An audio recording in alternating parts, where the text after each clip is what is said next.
Part 2. Okay, part 2, which is how do you talk to the flower that you've chosen to make an essence out of? Our one thing that we need, okay, is this. This is a pouch. And what's in this pouch, it's a velvet fabric pouch, is yellow cornmeal.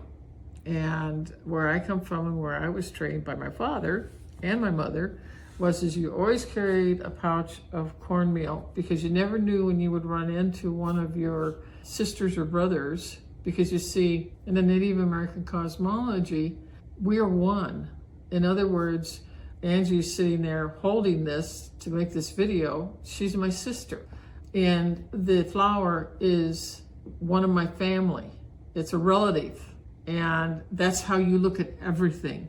You would no more come in and lop off somebody's head without asking permission first than you would to lop off a flower to put into your flower essence bowl to make a flower essence out of. So there has to be a respect between you and nature and Mother Earth and all her relations. And all her relations mean that it's all of her family. You are a part of it. You're not at the top of the apex. You are simply one of her children. And that's how she sees everything. I need to explain to you where I come from and how I treat what's going on with that plant or with that tree or with that bush. Mm-hmm. Or, in this case, this rock. This is my relation, all right? It's a cousin. It's a beautiful cousin. It's azurite. Okay, it comes out of a copper mine. Mm-hmm. And this is what it looks like. And this is another one. This is also azurite. Comes out of a copper mine. And I wanted to bring these because I didn't want to, in part 1, mix and match the difference between a flower essence and a gem essence, because there is a big difference. And we will get into that here shortly. But that these blue rocks, they come straight out of a copper mine. They are also highly poisonous. You cannot put these in water. It'll turn the water blue. Mm-hmm. And if anything is in the water, it'll kill it. Mm-hmm. And if you drink that water, it will kill you. Mm-hmm. It's called copper poisoning. Mm-hmm. And it works very fast. And there's no backing out of it once you've done it. So you can't put this into a flower essence with water. It is not going to work. Anything that comes out of a copper mine should never be used in water, okay? And chrysoprase, turquoise, no matter what the color, turquoise, azurite, and malachite all come out of a copper mine. And I would never make a flower essence or a gem essence with them, with water. You're going to be using the energy of it, and that's it. You're not going to have any water. You're not going to have a transfer agent or a bridge agent between the stone and what you want to use with it. But this is a different thing for a different day. But I want to make sure that you hear people doing gem essences, stone essences. You've got to know what you're dealing with, what the mineral is. And azurite, malachite, turquoise, just don't put them in water. And you can sit there and meditate with it, put it into your room. The energy will exude from it, and that's fine. That's good. It's not going to poison you. It's different because we're now dealing with energy rather than dealing with the physical properties of that particular stone.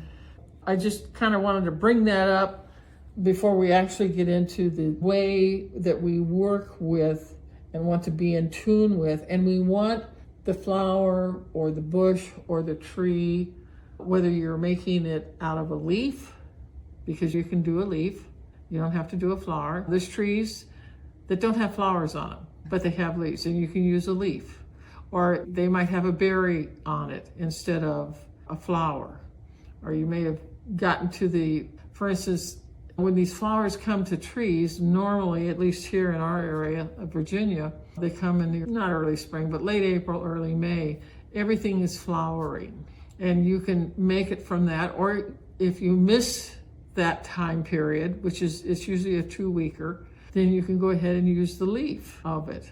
Or you can use some of the twigs and put the twigs. And here again, this is where your Pliers come in handy if you want some twigs from a tree and the tree's giving you permission to do it, then you're going to need a good set of pliers, because a quartz crystal and a tabby is not going to cut that twig off that tree, all right? So there's different situations for different things that you're going to make a flower essence out of. But this goes back to the cornmeal in the pouch. I always carry it in my flower essence box. It is a velveteen fabric. Cornmeal's not going to cut through it and then make it leak everywhere, unless you forget to tie it up right. And then shame on you. You got a mess on your hands. So you can dump it out and the ants will love it, because the ant people love cornmeal and they take it to their families in their nests, and that's like sugar to them. So there's different colors of cornmeal. There's yellow, there's white, and then the Hopi raise blue cornmeal and also white cornmeal. So they have the blue cornmeal color is used only by the Hopi people for ceremony. In their cosmology, it is the highest of the high sacredly, is the blue cornmeal. And they consider yellow cornmeal at the bottom of the list, and the white cornmeal is second. It's whatever you can get your hands on. They all work, but it's the intent of your heart and how you give the gift. And what I do, and this goes back to the book that I wrote, Walking the Land. In Walking the Land, I tell you how to approach any being, and you want to create an energy connection with them and possibly a telepathic connection at the same time. And both are entirely possible. But what you do, it's just like if I come to Angie's door, okay, and she's in her house and I'm outside the door, I want to knock on the door and let her know that somebody's there. And this is the same thing with cornmeal. You give a pinch of the cornmeal to the flower or to the bush or to the tree. It doesn't have to be a huge handful, all right? It can just be a pinch.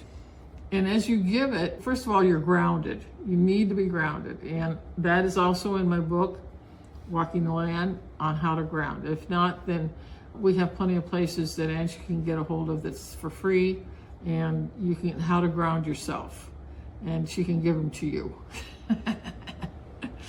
So by giving the pinch of cornmeal, it's like knocking on Angie's door and saying, someone's at her door and wants to talk to her, okay? That's the energy that comes with it.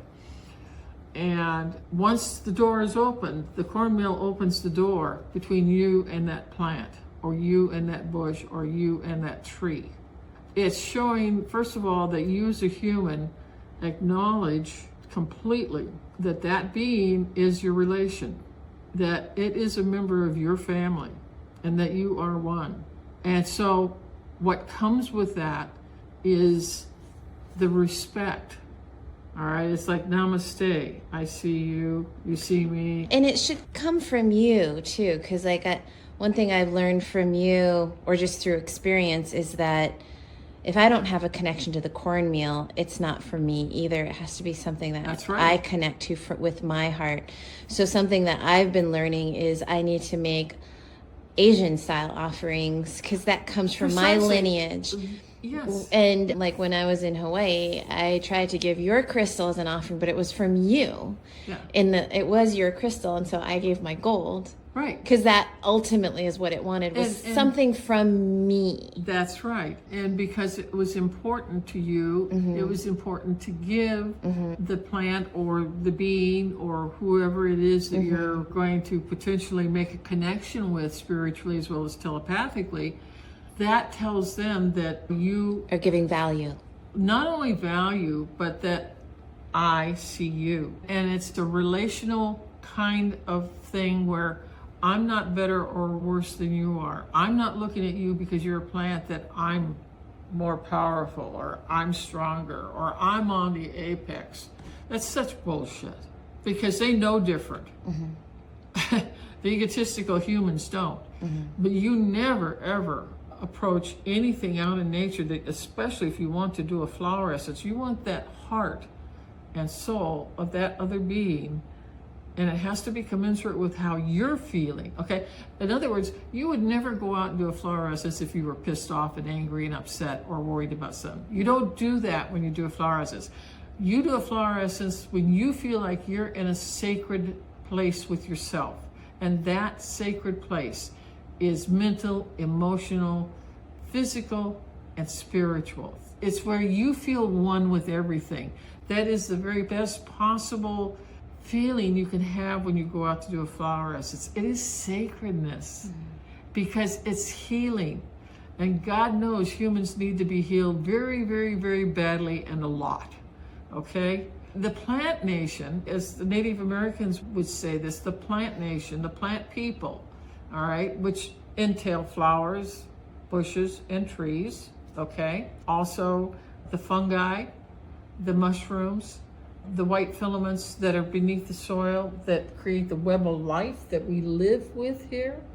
That is all part of what you're working with. It's an incredible orchestra between you and that living being who you want something from, but you can't take it.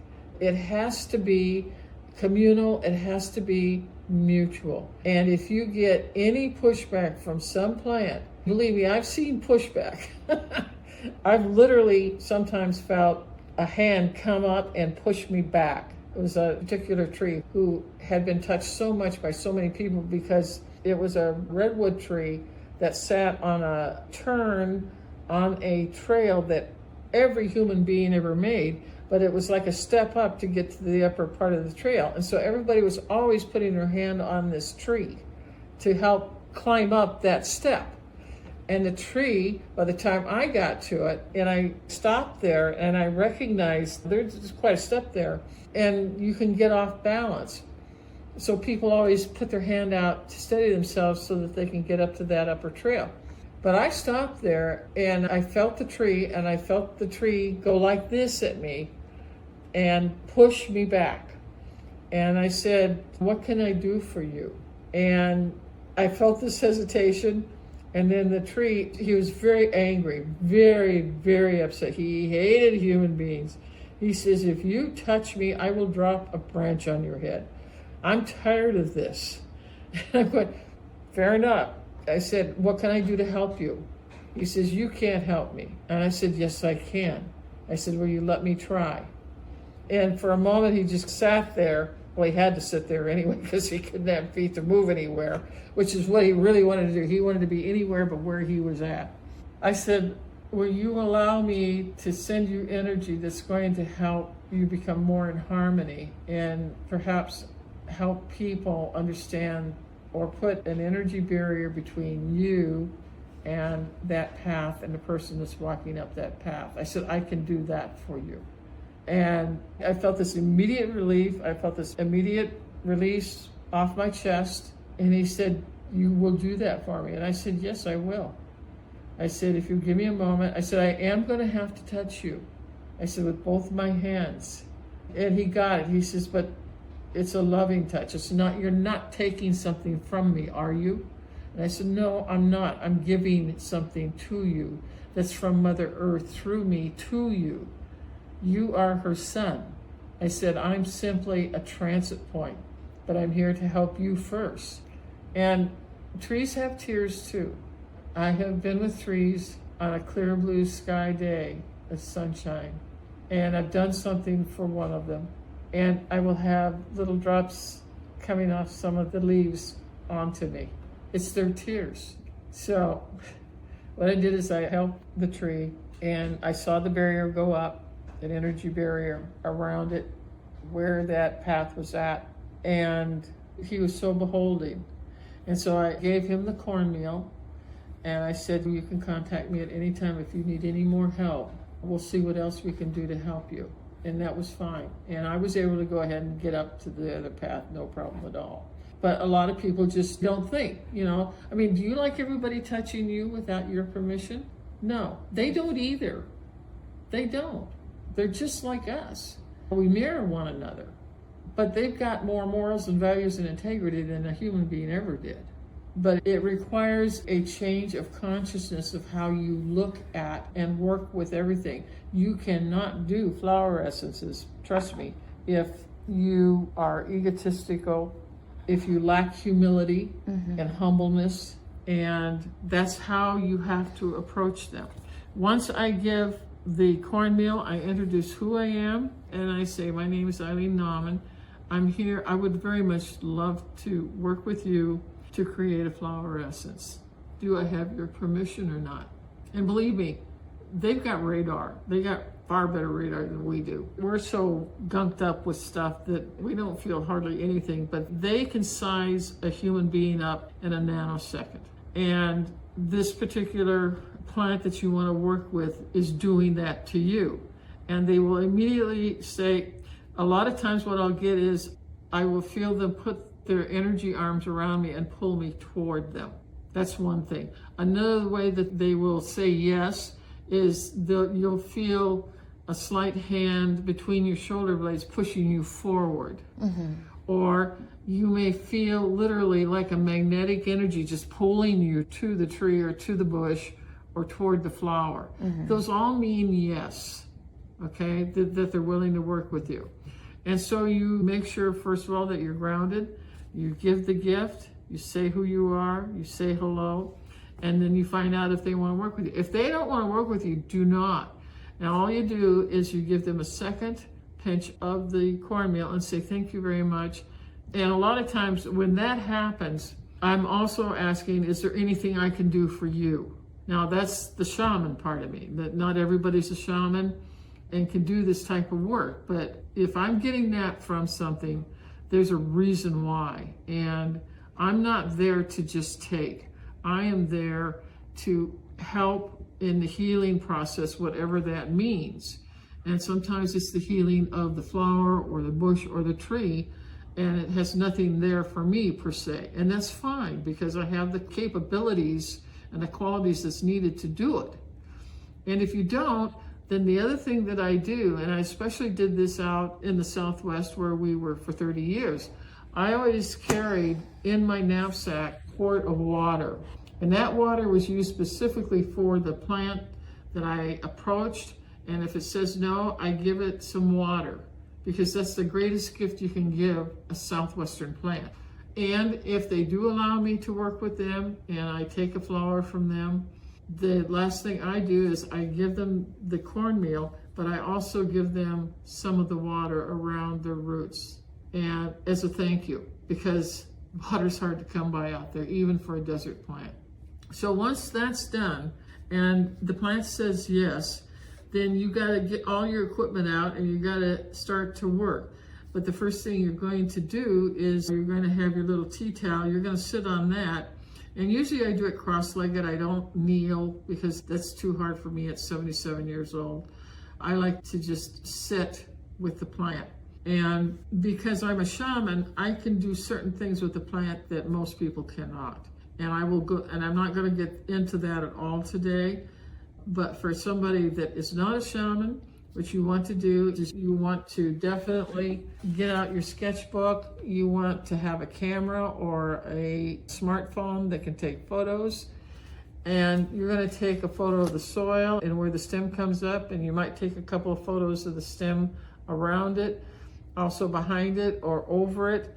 It isn't just taking a pretty flower picture because you're looking at botanical types of things. And the form that I have that Angie will have a copy of, and so will everyone else who wants it, is the actual flower essence worksheet. And it's long and it's big and it's demanding and it's going to ask you a lot of different questions. And that requires you to be in touch with the plant. Okay, for somebody that isn't clairvoyant like I am or like Angie is, what you can do is listen to your heart and listen to your intuition. Your intuition is your clairvoyance. If your intuition isn't turned on, you can't be clairvoyant. You can't do anything, as a matter of fact. So listening to your heart and the feelings that you get and the things that might zing through your mind at that moment, they're all real and you need to take them seriously and try and figure out, okay, what's going on? What's the flower trying to tell me? Because flowers don't know English. They do not speak English. They don't speak any language that we know of. What they speak is the language of the heart. Mm-hmm. And when you're in touch heart to heart, there's this ease of flow between you and the flower that's just there. And it's like all of a sudden you find yourself in this egg-like sphere around you and the plant, and it's underneath where you're sitting and underneath the roots of the flower. And you're feeling a harmony that it's indescribable, but it's loving and it's caring and it's gifting and it's a heart moment. I call it a heart moment. I have more heart moments with plants than I do humans. So that goes without saying. And as I look at it, if you have this form sheet made out, I'm not going to get into it, but you can certainly have a free copy of it. And you can see everything that's in there. It's very explainable. It's very black and white. There should be no guesswork about what it is. And what you need to put down that you see and observe in that flower. You want to look at the color of the petals. And just like this sketch that I drew of the echinacea folia, its petals look like it's a jet with its hair on fire. And it's going 600 miles an hour. All the petals are behind it or under it. They're not cupped up like most flowers are. There's lots of things you want to look at. You want to look at the leaf. You want to turn the leaf over. And not always, but sometimes the color of the leaf on the front side that gets all the sunlight, if you turn it over, then it may be 100% different color. Or for instance, like if it's green and smooth here, and you turn it over and it's soft and fuzzy and gray, that's a huge difference between the front and back of a leaf, and you need to write things like that down. Also, you want to see if the plant has a stem. Stems can be round, they can be two-sided, they can be three-sided, which is triangular, which is very interesting energy-wise. It can be four-sided. Or it can be 5 or 6 or 7 or 8-sided. It depends, but you need to know what's going on with the stem. And is the stem real weak and floppy, or is it somewhat semi-strong, or does it feel woody and like it can't bend or anything like that? You need to look at all of that. I never tell people to pull the plant up to see what the roots are, because you can go to any botanical internet website and pull up the name of the flower, and they usually will have the name of the type of root that it has. The type of root is different for different plants. Like fibrous roots are usually, you'll see a fibrous root, which means you'll see maybe 10 or 15 or 20 or 30 little white roots that are right at the top of the soil, not on top of the soil, but just below it. And those fibrous roots are usually means that it's an annual, it's not a perennial. If you get into a perennial, then you're looking at potentially a taproot, which looks like a carrot, which means it's going to be around for a long time, and it's just going to keep going out more and more with every year that it lives.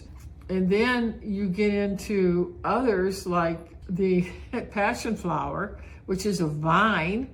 It has stolons, stolons roots that go maybe a half an inch to an inch underneath the top of the soil, but they send the streamers out, and then those are its roots, and about every 6 inches, a new plant will pop up.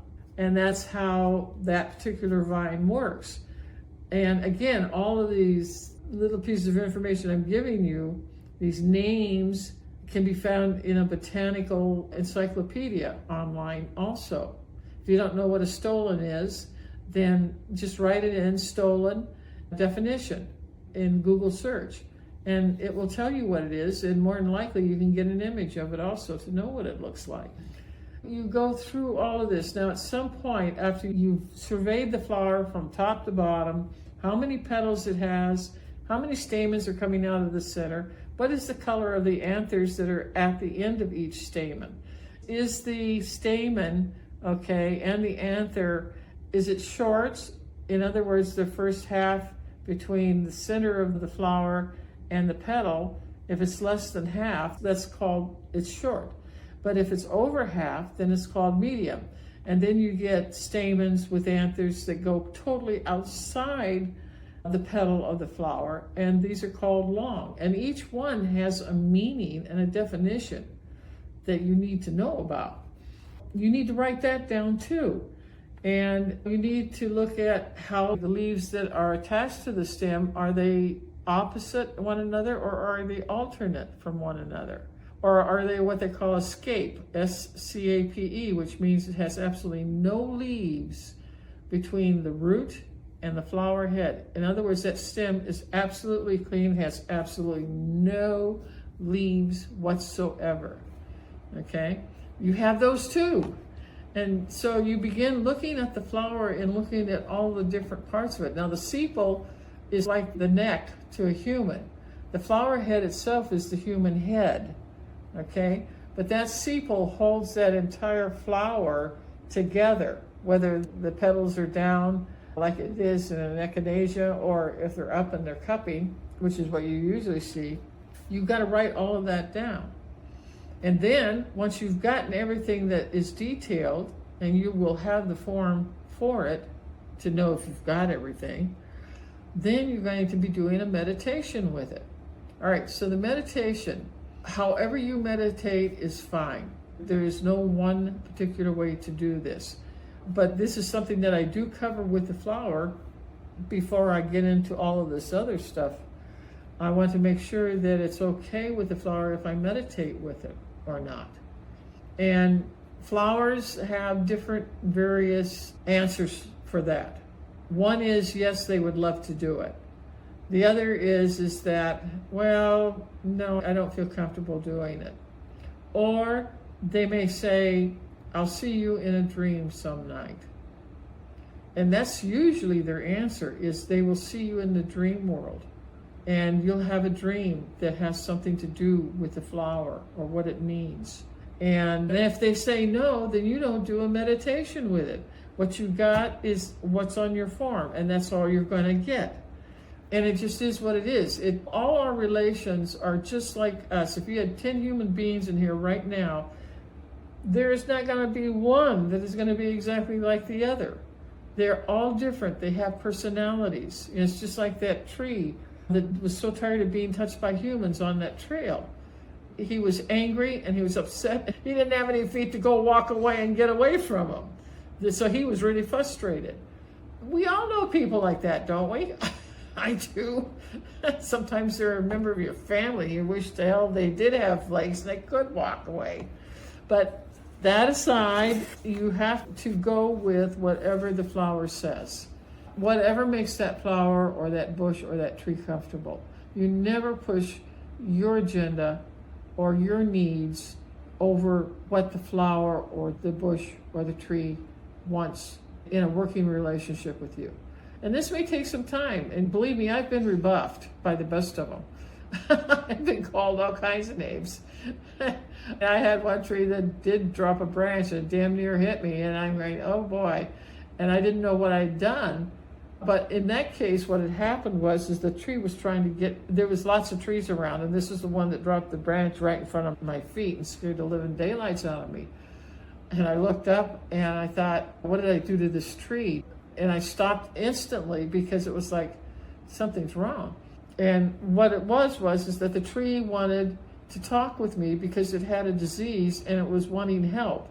And the only way it could get attention to me was to drop something damn near on my head to get my attention. Those things work in many different funny ways. And sometimes you will make a friend, a true friend of a flower or a bush or a tree, and you'll come back to it whenever you can, especially if it's near where you live, that type of thing. And you'd be surprised at the amount of information and the knowledge that they have that you don't have, that they could share with you. But it requires to have a bonding and a relationship with that being, because this is serious stuff. This is human relationship-wise building. But it's something that can and does happen. And I certainly have a sequoia tree out of Giant Forest Lodge who is an incredible being that I made friends with decades, probably 40 to 45 years ago. And he always pops in sometimes.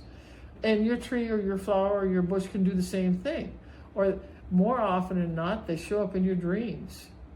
And this is where they really do work with you. And they can give you information that can not only help you with your health or with the issue that you're dealing with right now. You always have to ask them. They're never going to sit there. At least this has been my type of thing with them. If you don't ask a question, you're not going to get anything out of them. You've got to be the questioner. So you can ask, will you give me a dream? And then that night, pay attention to your dream. That's right. Yep, absolutely. Or what happens is you have the dream, and then you can go into a meditation, okay? And you can contact your flower, tree, or bush, and they'll respond to you, and then you're into a meditation, telepathy, communication with them. And this happens once you start doing flower essences.